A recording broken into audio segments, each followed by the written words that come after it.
Well, hi, I'm Scott Adamson, and this is a debrief of our introductory fractions lesson from the Saturday workshop.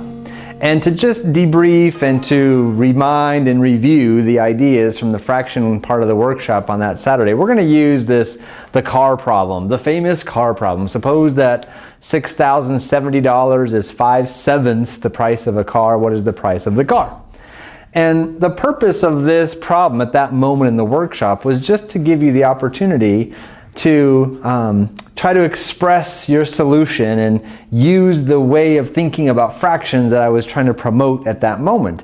And the way of thinking about fractions I was trying to promote at that moment is when you see the fraction 5/7, when our students see the fraction 5/7, what I want them to imagine in their brains is that what we have here is 5 copies of 1/7. That is, we have 5 1/7, 5/7, where 1/7 is what you would get if you took a whole something, cut it up into 7 equal parts, and imagine one of those parts. So what we have is 5 copies of those 1/7. So in a sense, here's what we have. Suppose this line segment right here represents the price of the car. The price of the total price of the car.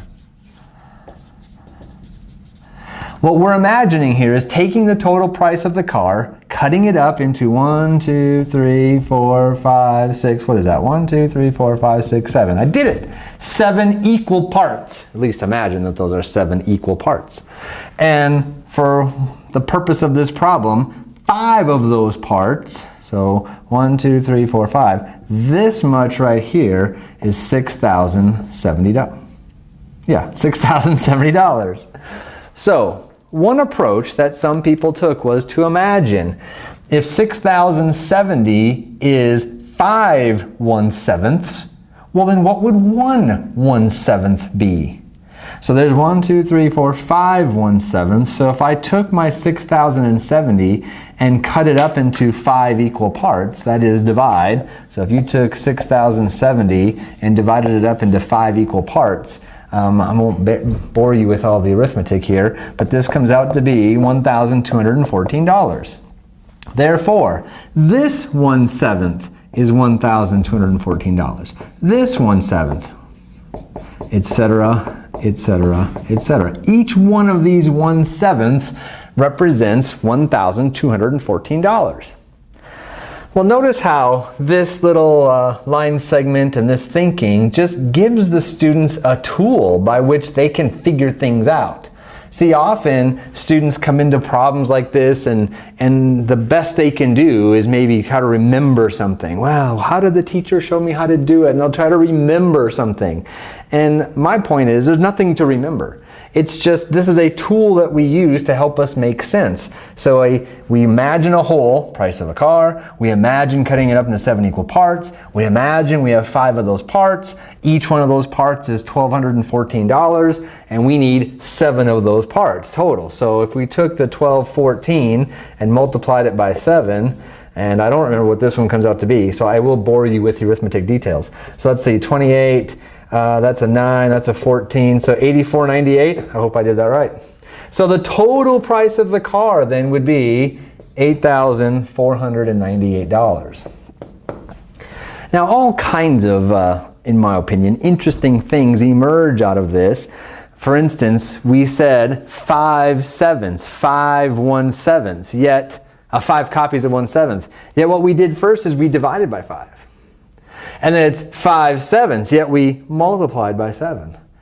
And if you connect that with some of the things that students will do later on, like some people did in the workshop, they said, well, one way to look at this is 5/7 times the price of a car. Let's use P for price. 5/7 times the price of a car is 6,070. And so to solve this, if you just think kind of algorithmically or procedurally, you divide both sides by 5/7. And that gets you the price of the car. Well, now you have a nice little connection to make. Division by 5/7 is equivalent to multiplication by 7/5. So if you look at that algorithm and now look at the conceptual background for what's going on there, we are dividing by 5 and then multiplying by 7. We are dividing by 5 and then multiplying by 7. Other people set up proportions, and they said 6,070 is to the total price of the car as 5 is to 7. And if you kind of look at this procedurally, you cross multiply, you get your 5p, you get your 7 times 7, 6,070, you divide both sides by 5, and once again, you end up dividing by 5 and multiplying by 7. So conceptually, these procedures that we often do connect back to the conceptual foundation of what this thing really is. One other thing that I thought was really interesting about this problem is we can make a case in this problem that 1/5 is equal to 1/7. And I always like to pause there for dramatic effect there, because it seems pretty ludicrous that somebody would say 1/5 is equal to 1/7. But look over here, it actually is. The 1/5 I'm talking about is when I took 5/7 the price of the car and cut it up into 5 equal parts, 1/5 of that 5/7 was 1214. If, on the other hand, I look at the entire price of the car, and I take the entire price of the car, cut it up into 7 parts, each part's worth 1214. So, yes, this is not complete, this is not precise, but the idea is 1/5 of 5/7 the price of the car is equal to 1/7 the total price of the car. And what this does is it brings up another bigger and more important issue, is that anytime you're dealing with fractions, it must be apparent. And if it's not apparent, we need to make it apparent what the whole unit is. When I say 1/5, I'm talking about 1/5 of the 5/7.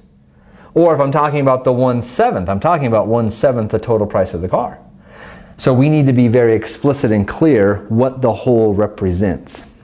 So the bottom line is, as we move forward in these workshops with fractions, thinking about fractions in this cutting and copying perspective is going to become really important. Part to whole is correct. Division, thinking about dividing 5 divided by 7 and getting a decimal is correct. The ratio, there's 5 for every 7, is correct.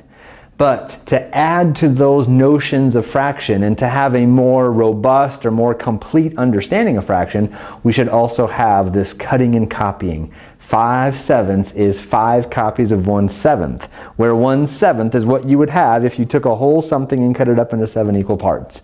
That kind of thinking is going to be really important for us moving forward. You'll see.